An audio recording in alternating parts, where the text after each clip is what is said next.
नमस्कार साथियों, PCS Ganga online channel में आप सभी मित्रों का स्वागत है। साथियों, आज हम लोग कक्षा 11 की एनसीईआरटी क्लास 11th की एनसीईआरटी का चैप्टर 2 ठीक दूसरा चैप्टर पढ़ेंगे, जिसमें गति और उसकी मूल अवधारणा देखेंगे। इसके कुछ फार्मूला देखेंगे, साथ ही साथ इसके एप्लीकेशंस जो हमारे एग्जाम में क्वेश्चन फॉर्मेट में आते हैं। ठीक, तो चलिए शुरू करते हैं। आप लोगों से निवेदन है, प्लीज़ चैनल को सब्सक्राइब कर लीजिए। आप लोगों के लिए खुशखबरी भी है और थोड़ा तैयारी को और मेंटेन करना पड़ेगा, क्योंकि आरओ में ये सुनाई दे रहा है, काफ़ी वायरल खबर है कि मेंस में परिवर्तन होने जा रहा है। आरओ जो सचिवालय से और लोक सेवा आयोग से आती है उत्तर प्रदेश में, उसमें मेंस में जो अभी तक का प्रारूप है, निबंध का एक पेपर, एक हिंदी का सामान्य पेपर लिखित और एक ऑब्जेक्टिव हिंदी, एक जीएस ऑब्जेक्टिव, अब सब लगभग लिखित पेपर करने जा रहे हैं। ठीक, तो अच्छी खबर भी है और बुरी, जिनका पीसीएस से मेन वास्ता है, मेंस की तैयारी करते हैं, अच्छा पेपर और प्लस हिंदी निबंध का, उनके लिए तो ज़्यादा अच्छा है। लेकिन जो वनडे एग्जाम के टाइप के थे और ऑब्जेक्टिव हिंदी, ऑब्जेक्टिव जीएस के बल पे अच्छा स्कोर कर लेते थे, उनके लिए थोड़ा सा ज़्यादा मेहनत करनी पड़ेगी।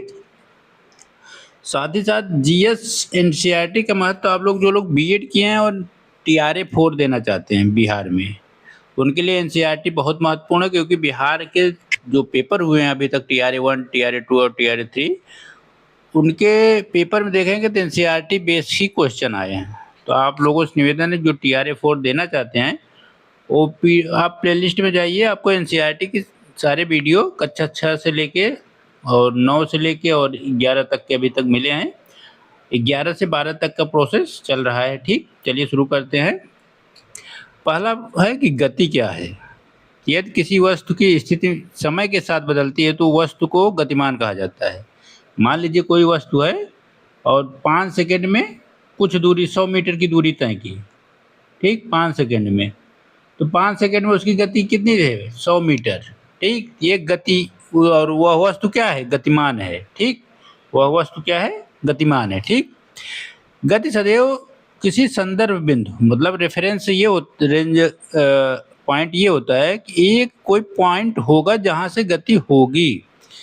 जैसे आप मान लीजिए अपने घर से स्कूल जाते हैं, तो आपका घर जो है वो मेन पॉइंट है, संदर्भ बिंदु है, रेफरेंस पॉइंट है, और आपको जाना कहाँ है? स्कूल। ठीक, अध्ययन को सरल बनाने के लिए कई परिस्थितियों में वस्तु को स्थित बिंदु, वस्तु मतलब वो पॉइंट ऑब्जेक्ट माना जाता है। जैसे स्थिति, किसी वस्तु की स्थिति को चुने हुए मूल बिंदु, ओरिजिन, जहाँ से मूल बिंदु होता है, मूल केंद्र, उसी को सापेक्ष मान के निर्धारित किया जाता है। ठीक, मूल बिंदु से दाएं जाएंगे धनात्मक माना जाता है भौतिकी में, और मूल बिंदु से बाएं जाएंगे तो ऋणात्मक माना जाता है। जैसे ये आपको मूल बिंदु है, तो आप दाएं जाएंगे तो धनात्मक आएगा, +1 +2 +3, और -1 2 3 4 आपका बाएं की तरफ। ठीक, ये धनात्मक होगा, ये ऋणात्मक माइनस में।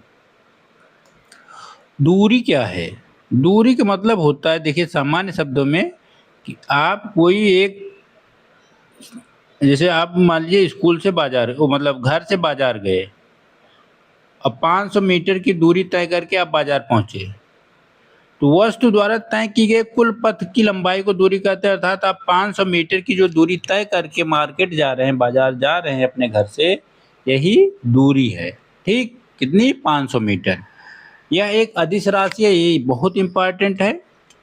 दूरी क्या है? अदिश है। ठीक, इसका मान सदैव धनात्मक या ऋणात्मक हो सकता है, मतलब धनात्मक या शून्य हो सकता है। मान लीजिए घर से ही आपने निकले तो शून्य है, और घर से निकले तो धनात्मक कुछ होगा।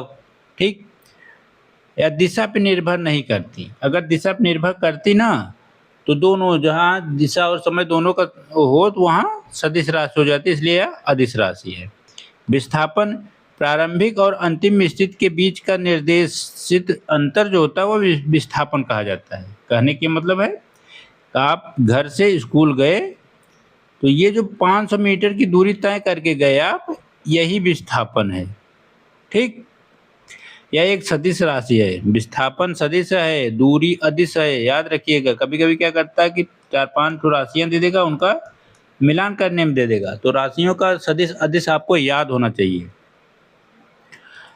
या किसी प्रारंभिक और अंतिम बिंदु के बीच की दूरी विस्थापन के परिणाम के बराबर या अधिक हो सकती है। ठीक, दूरी बनाम विस्थापन देखेंगे तो दूरी और विस्थापन तो प्रकृति के आधार पे ये अदिश है, ये कौन सा दूरी अदिश है और विस्थापन सदिश राशि है। ठीक, क्या दर्शाती है? कुल पथ की लंबाई को दर्शाती है दूरी, और स्थिति में परिवर्तन को दर्शाती है। ठीक, मान कभी ऋणात्मक नहीं होता, दूरी या तो शून्य होगी या धनात्मक होगी। ठीक, ऋणात्मक नहीं होगी, लेकिन विस्थापन धनात्मक, ऋणात्मक और शून्य तीनों हो सकता है। समझने के प्रयास करिएगा, क्यों ऋणात्मक हो सकता है या धनात्मक, या ऋणात्मक धनात्मक शून्य। जैसे मान लीजिए ये आपका घर है, यहाँ गए स्कूल, स्कूल गए 500 मीटर, ये क्या हुआ? ये धनात्मक है। ठीक, आप 500 मीटर गए लेकिन वापस चले आए फिर घर, तो दूरी आपकी शून्य हो गई। क्यों? आपने जो दूरी तय, फिजिक्स की भाषा में है, यहाँ ये नहीं होगा 500 प्लस 500 करके 1000 मतलब 1 किलोमीटर हो जाएगा। यहाँ जिस रास्ते से आप गए हैं, जितनी दूरी तय करके, अगर उसी रास्ते से वापस चले आते हैं तो आपके द्वारा किया गया दूरी और विस्थापन क्या होगा? शून्य हो जाएगा। ठीक, दिशा अधिक दूरी जो होता है दिशा पर निर्भर नहीं करती है, विस्थापन दिशा पर निर्भर करता है। ठीक, दूरी या तो बराबर होगी या अधिक होगी विस्थापन से। ठीक,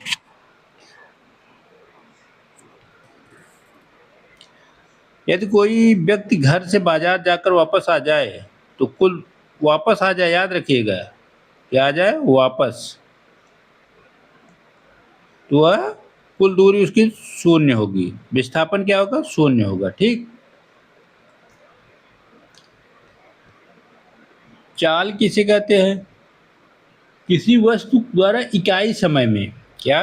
किसी वस्तु द्वारा इकाई समय में तय की गई दूरी को चाल कहते हैं। ठीक, स्पीड बराबर डिस्टेंस अपॉन टाइम। ठीक, चाल बराबर विस्थापन बटा समय। औसत चाल क्या होती है? औसत चाल कुल दूरी को कुल समय में विभाजित करने पर औसत चाल प्राप्त होती है। ठीक,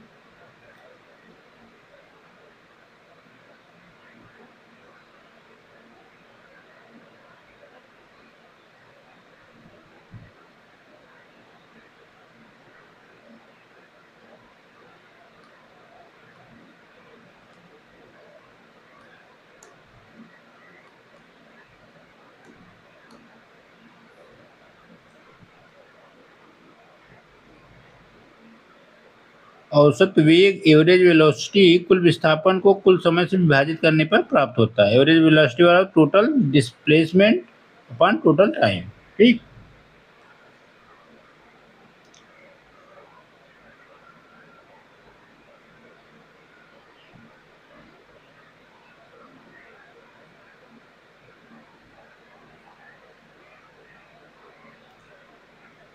यह एक सदिश राशि है विस्थापन। ठीक,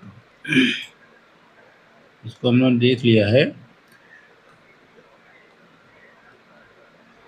ताक्षणिक वेग, ताक्षणिक वेग मतलब होता है किसी विशेष क्षण पर वस्तु के वेग को ताक्षणिक वेग कहा जाता है। ठीक, अर्थात समय अंतराल को लगातार छोटा करते हुए औसत वेग का सीमांत मान तत्क्षणिक वर्ग देता है। ठीक, ये ध्यान रखिएगा। दूरी अदिश होती है, विस्थापन सदिश होती है, चाल वेग अदिश राशियां व सदिश राशियां हैं।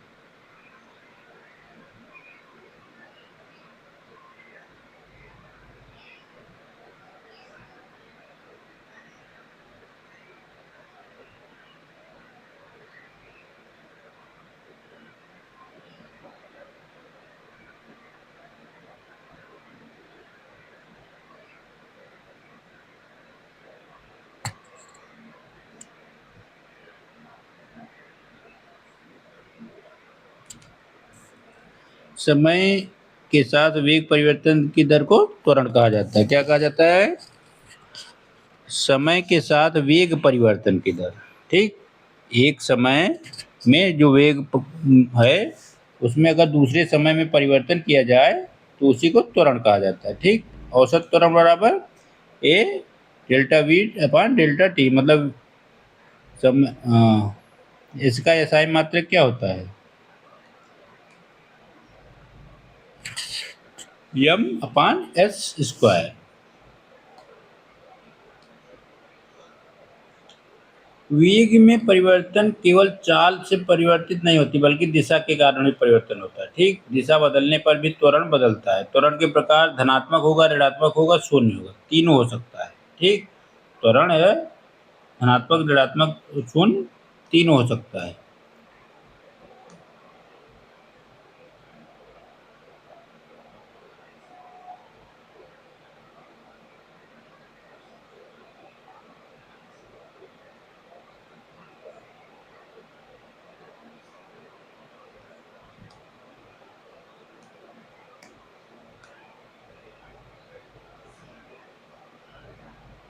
यदि वस्तु एक समान चाल से चल रही है तो ए बराबर 0। ठीक,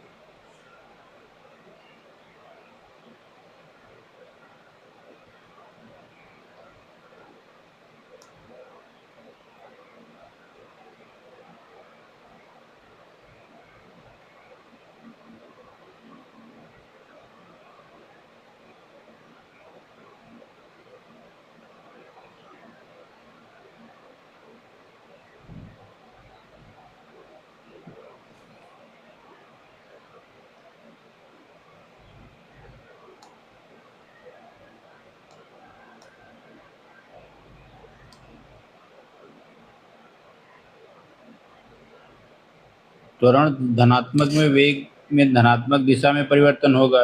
ऋणात्मक के चुनी गई दिशा के संदर्भ में वेग घटने की स्थिति होती है। ठीक, और जब वेग स्थिर होता है तो शून्य त्वरण होता है।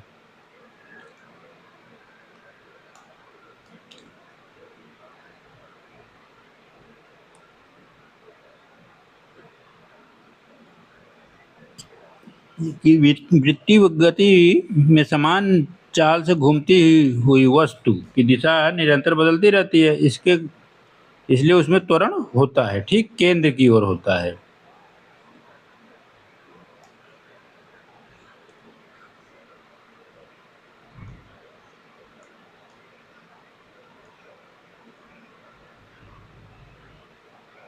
ये एक समान त्वरण के लिए कुछ फार्मूले आप देख लीजिए।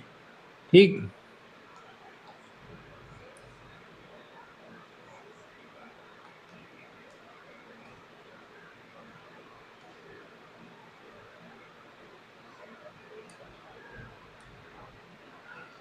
फ्री फॉल मतलब होता है मुक्त पतन। ठीक, जब कोई वस्तु गुरुत्वाकर्षण बल के प्रभाव में गिरती है और वो वायु का प्रतिरोध की से अपेक्षा की जाती है तो इसे मुक्त पतन कहते हैं। ठीक, जी बराबर 9.8 मीटर प्रति सेकेंड या जी बराबर एम 10 एस स्क्वायर लिया जाता है। ठीक,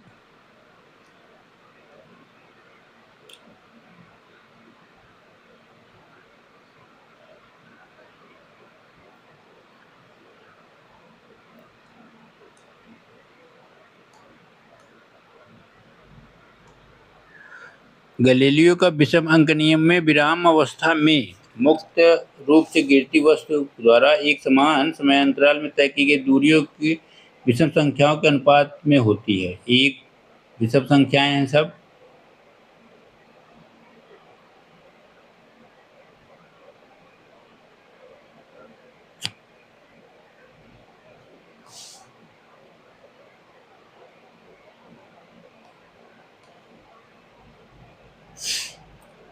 किसी घटना को लेकर उस पर वास्तविक कार्रवाई जैसे ब्रेक लगना शुरू करने वाला समय प्रतिक्रिया काल कहलाता है। ठीक,